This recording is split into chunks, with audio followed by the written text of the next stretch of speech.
Porsche 918 Spyder VisAc package. The standard 918 Spyder was road legal and sold as such, a 887 horsepower hybrid hypercar that could be registered and driven on public roads in most major markets. The VisAc package was an optional configuration that deleted the rear seats, replaced several body components with magnesium and carbon fiber, and removed enough material to drop the car's weight by 41 kilograms. In that specification, certain markets found the configuration incompatible with road registration requirements due to the removal of components that local regulations required to be present. The VisAc package 918 became one of the few examples of a car being made illegal for road use, not by adding extreme performance equipment, but by subtracting weight, by becoming too minimal to meet the standards that regular cars are built round. The Hennessy Venom F5.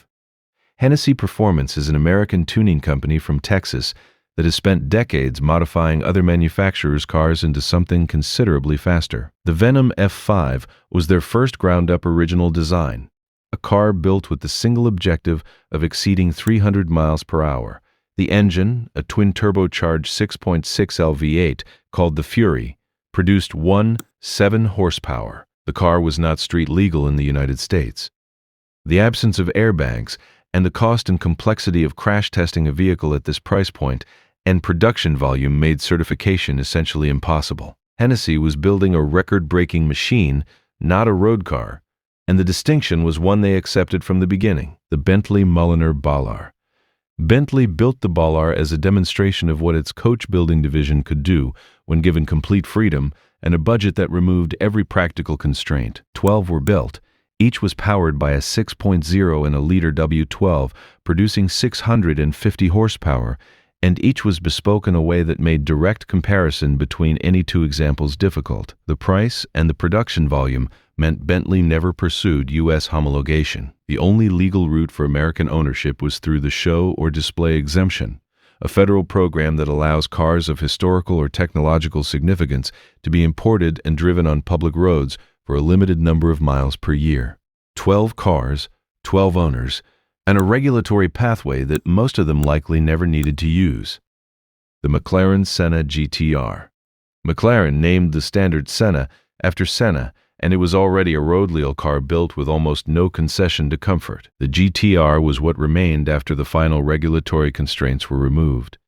Power rose slightly, but the primary change was aerodynamic. The GTR produced twice the downforce of the standard center through a package that included a fixed rear wing of a size and angle that no road car could legally carry. 75 were built. Road registration was never available in any market. McLaren offered the GTR through the same kind of structured ownership and track event program that had defined the P1 GTR, ensuring buyers had access to circuits where the car could operate properly. The Ferrari 599XX.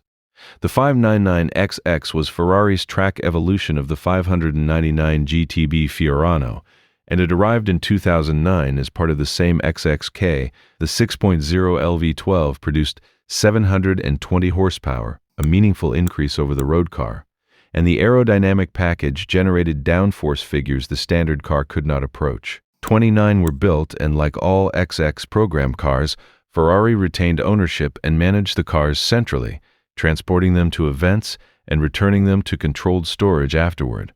Road registration was never possible or offered. An Evolution variant followed with further aerodynamic and mechanical development available to existing 59XX customers. The Noble M600. Noble is a small company based in Leicester, England, and the M600 was their attempt to compete at the level of Ferrari and McLaren without Ferrari and McLaren's resources. A twin-turbocharged 4.44 LV8 produced 650 horsepower in its highest configuration in a car weighing around 88 kilograms. The M600 had no traction control, no stability control, no ABS. Noble's position was that these systems existed to cover for inadequate skill and that a competent driver did not need them. In the United States, it was never certified for road use. Noble made no significant effort to pursue certification because the commercial return would not have justified the cost for a car built in such small numbers. The GMA T50.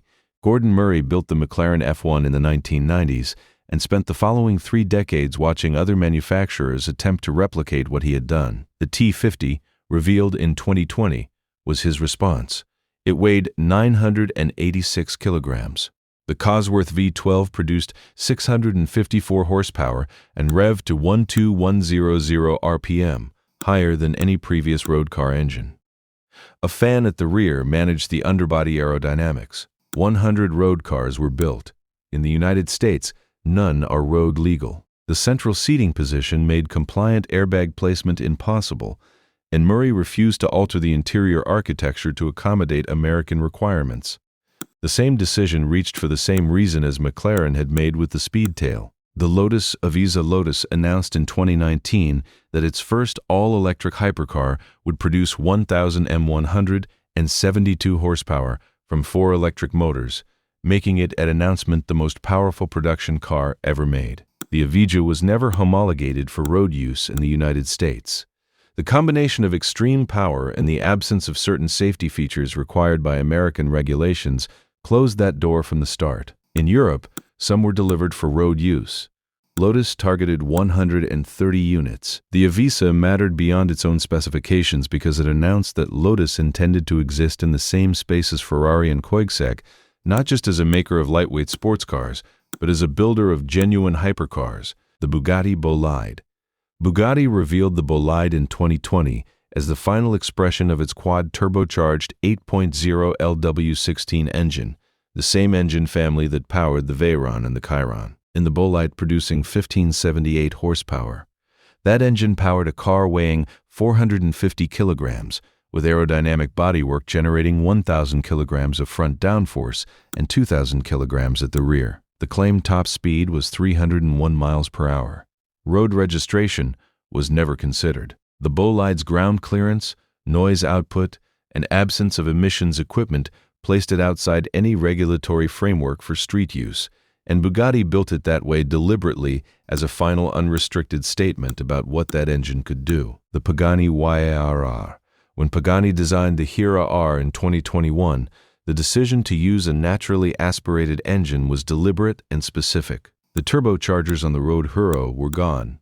In their place was a 6.0-liter V12 developed by Mercedes-AMG specifically for this application, producing 850 horsepower at a limit of 9,000 RPM. The aerodynamics generated 2,204 kilograms of downforce. 30 were built at $3.1 million each. None can be registered.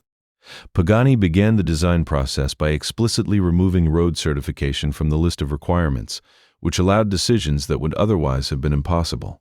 Lansante later offered a road conversion program for a small number of examples, but most owners kept theirs as Pagani intended. The Pagani Zonda R. Horatio Pagani built the Zonda R as his company's first deliberately track-only vehicle, a car that shared almost no components with the road-going Zondas. The naturally aspirated 6.0 LAMG V12 produced 750 horsepower and revved past 10,000 RPM, making a sound that track day witnesses described as genuinely alarming.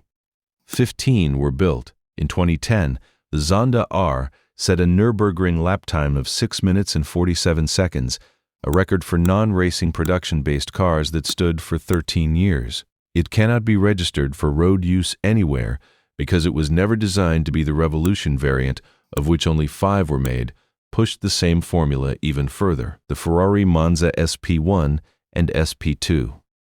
Ferrari's Icona series was built as a tribute to the open-top Beretta racing cars of the 1950s. The SP2 added a passenger. Neither had a conventional windscreen, only a narrow curved deflector designed to redirect airflow over the occupants' heads. The 6.5-liter naturally aspirated V12 produced $810 horsepower. Around 500 were built across both versions at approximately $1.7 million each. In the United States, the open-top design without a proper windscreen fails safety certification requirements. Ferrari made no attempt to modify the cars for American roads.